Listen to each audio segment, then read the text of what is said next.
Once upon a time, a very poor woodcutter lived in a tiny cottage in the forest with his 2 children, Hansel and Gretel.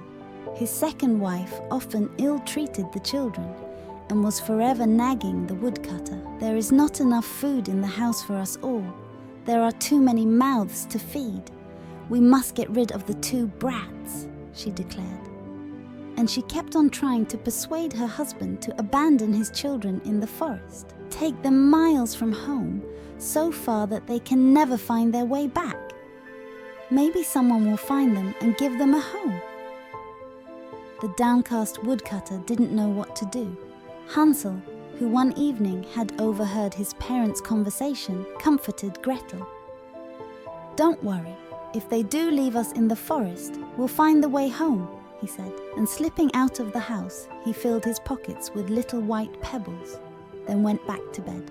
All night long, the woodcutter's wife harped on and on at her husband, till at dawn he led Hansel and Gretel away into the forest.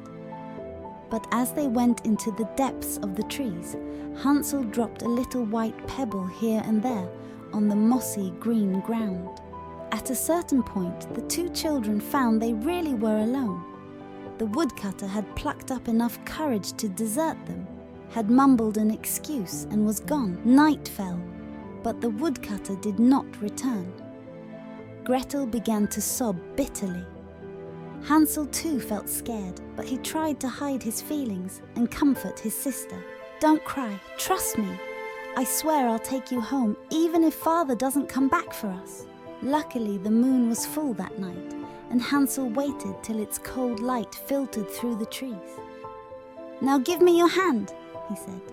"We'll get home safely, you'll see." The tiny white pebbles gleamed in the moonlight, and the children found their way home. They crept through a half-open window without wakening their parents. Cold, tired, but thankful to be home again, they slipped into bed. Next day, when their stepmother discovered that Hansel and Gretel had returned, she went into a rage. Stifling her anger in front of the children, she locked her bedroom door, reproaching her husband for failing to carry out her orders. The weak woodcutter protested, torn as he was between shame and fear of disobeying his cruel wife. The wicked stepmother kept Hansel and Gretel under lock and key all day, with nothing for supper but a sip of water and some hard bread. All night, husband and wife quarreled, and when dawn came, the woodcutter led the children out into the forest. Hansel, however, had not eaten his bread, and as he walked through the trees, he left a trail of crumbs behind him to mark the way. But the little boy had forgotten about the hungry birds that lived in the forest.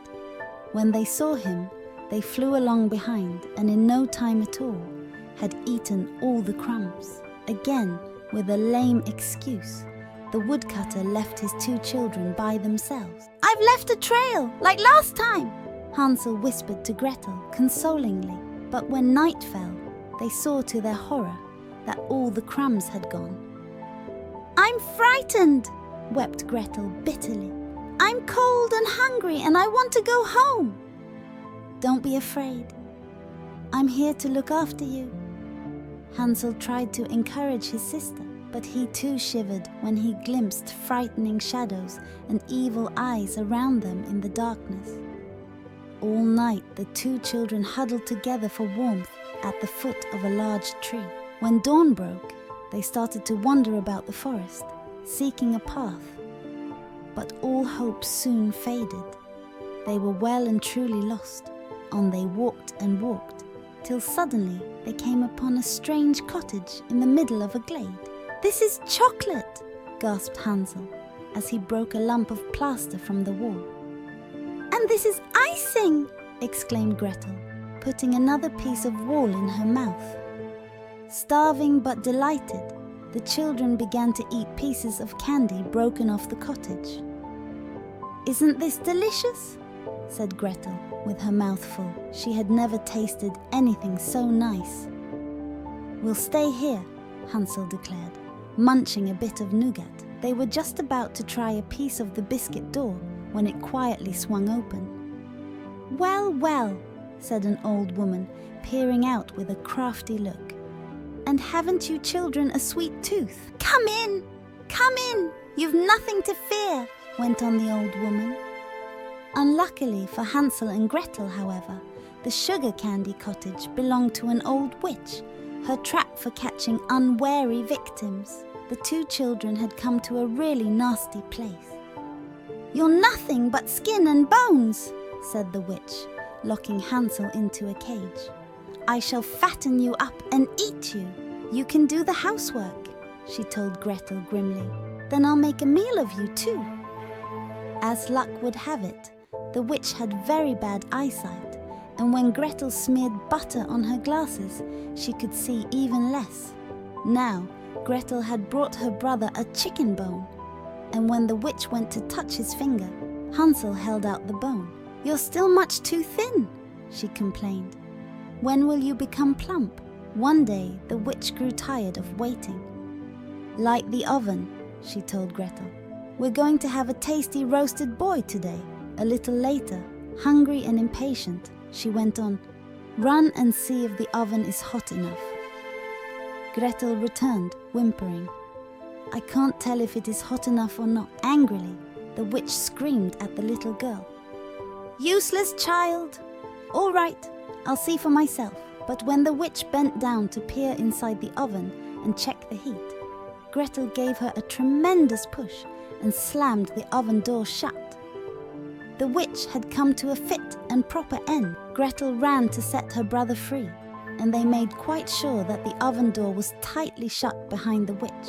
Just to be on the safe side, they fastened it firmly with a large padlock. Then they stayed for several days to eat some more of the house, till they discovered amongst the witch's belongings a huge chocolate egg. Inside lay a casket of gold coins.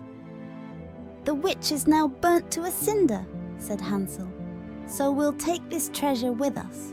They filled a large basket with food and set off into the forest to search for the way home. This time, luck was with them, and on the second day, they saw their father come out of the house towards them weeping. "Your stepmother is dead. Come home with me now, my dear children." The two children hugged the woodcutter. "Promise you'll never ever desert us again," said Gretel, throwing her arms round her father's neck. Hansel opened the casket. "Look, father, we're rich now. You'll never have to chop wood again. Please like, subscribe and share the channel."